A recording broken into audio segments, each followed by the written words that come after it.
Θα δείτε εδώ, μιλάμε για έναν εξωσκελετό.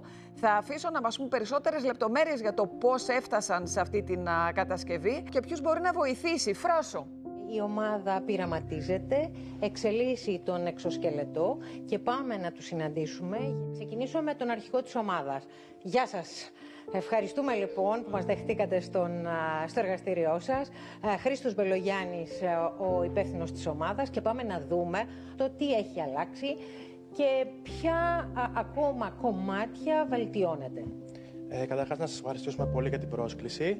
Ουσιαστικά πέρυσι δημιουργήθηκε το πρωτότυπο και φέτος κάναμε σημαντικές αναβαθμίσεις, κυρίως στα ηλεκτρονικά, μηχανολογικής άποψεως και στο κομμάτι του software. Προσδοκούμε το final prototype να είναι έτοιμο τον Απρίλιο του 2026. Έπρεπε να γίνουν αρκετές δοκιμές μαζί με τον χρήστη που έχει κάκωση νοτιαίου μήλου.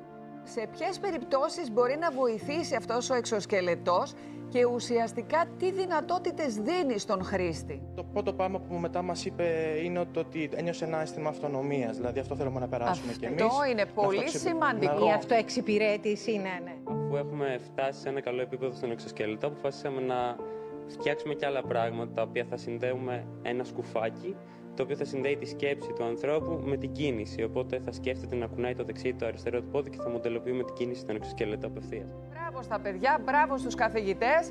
Σας ευχαριστούμε πάρα πολύ. Μπράβο, παιδιά.